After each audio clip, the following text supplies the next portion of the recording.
आपको पता है कि मौलाना फजल रहमान साहब ने भी अलम उठाया हुआ है। वो कहते हैं कि 2000 ये जो 24 के 8 फरवरी के इंतखाबात हैं बहुत ज़्यादा धांधली हुई है। ये जो मौजूदा असम्बली हैं धांधली शुदा है। वो पहली असम्बली के हवाले से भी यही राय थी। वो कह रहे हैं कि हम इसके खिलाफ निकलेंगे, मज़ाहमत करेंगे। और पाकिस्तान तहरीक इंसाफ इससे पहले ही वो ज़ाहिर है उनका दावा यह है कि हमने मेजॉरिटी सीटें जीती हुई हैं, 170 180 जो सीटों का दावा करते हैं। मुख्तलिफ उन्होंने पटिशन भी की हुई हैं। ये दोनों तरफ के लीडरान की मुलाकातें इससे पहले हो चुकी हुई हैं। अब जो खबर आई है ज़राए से वो ये खबर सामने आ रही है कि मौलाना साहब मशवरा उनको दे रहे हैं पाकिस्तान तहरीक इंसाफ वालों को कि निकलें बाहर असम्बलियों से और इस्तीफ़े देते हैं। और इस्तीफ़े देने के बाद जो है हम सड़कों के ऊपर आके ज़ोरदार अंदाज से मज़ाहमत करते हैं। तो पाकिस्तान तहरीक इंसाफ का ये जवाब में ये कहना है उनके हम माजी के अंदर तहरीक इंसाफ ने असम्बली से इस्तीफ़ों के ऑप्शन को मुस्तरद कर दिया और कहा पहले भी असम्बली से बाहर आकर गलती कर चुके हैं। ये ज़राए से खबर है। इसका बैकग्राउंड नाज़रीन आपको याद होगा कि जब वोट ऑफ नो कॉन्फिडेंस हुआ अच्छी खासी तादाद के अंदर पाकिस्तान तहरीक इंसाफ के लोग मौजूद थे नेशनल असम्बली के अंदर, लेकिन उन्होंने फैसला किया कि हमें इस्तीफ़ा करना है, इस्तीफ़ा देना है और सड़कों पर आना है। और सब सड़कों पर आए। फिर पंजाब हुकूमत डिज़ोल्व की, खैबर पख्तूनख्वा की हुकूमत डिज़ोल्व की। Rest of the history is part of the racket.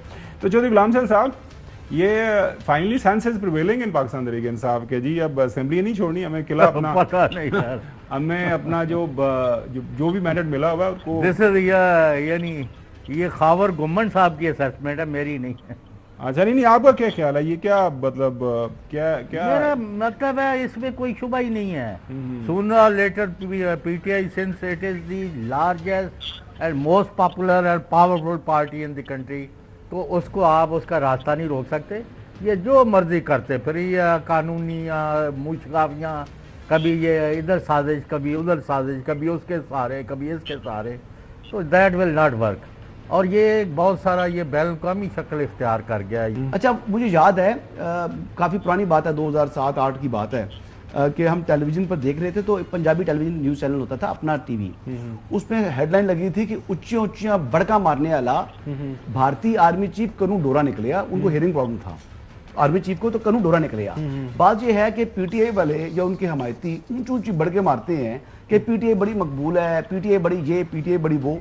मैं पहली बात ये कर रहा हूं कि जो तहरीक इंसाफ के मौजूदा असम्बलियों के अंदर लोग हैं, ये ही मौजूदा निज़ाम की इंश्योरेंस है, यही उसके ज़ामन है। ये चाहेंगे हर सूरत कि ये निज़ाम चलता रहे, क्योंकि इस टाइम उनको कुछ खुद नुमाई मिली हुई है, एक बात।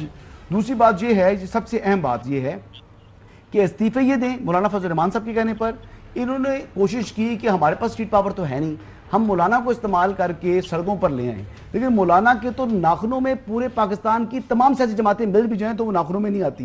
मौलाना फजल रहमान से ज्यादा सीरियस सियासतदान कोई नहीं है। जी जी, मौलाना साहब ने इनको ऑप्शन दिया कि देखें कि कितने संजीदा हैं, और ये एक मिनट में एक्सपोज हो गए मौलाना साहब के सामने। अच्छा, तो मौलाना फजल रहमान साहब को तो सलाम है जी।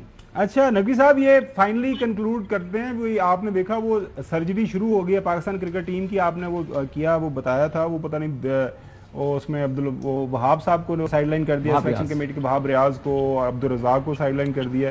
क्या खबर है? आपने पिछले दिनों को खबरें, मेरे ख्याल में इस हवाले से मैं देख रहा था कहीं को खबर आपने दी भी थी कि पता नहीं कुछ काफी लोगों को अलहदा किया जा रहा है। अगर आप बता दें थोड़ा सा, ये भी काफी आज बड़ी खबर आज चल रही है।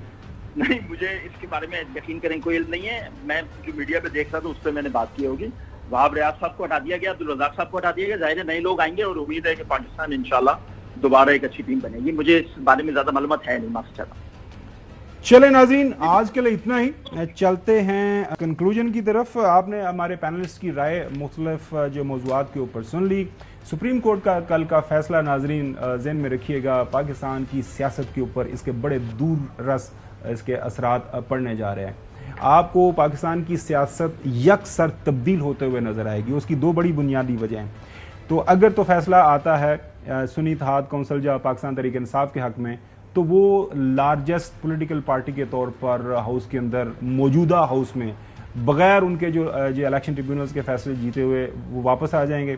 सेनेट के अंदर ऑलरेडी वो सिंगल लार्जेस्ट पार्टी के तौर पर उनकी मौजूदगी है, वो ये हो जाता है तो वहाँ से 11 सीटें 10-11 वो आ जाएंगी। लिहाजा पाकिस्तान की जो सियासत है उसके अंदर आपको बड़ी दिलचस्प तब्दीली नजर आएंगी। आज के लिए इतने, कल इंशाअल्लाह आपसे दोबारा मुलाकात होगी। अल्लाह हाफिज़।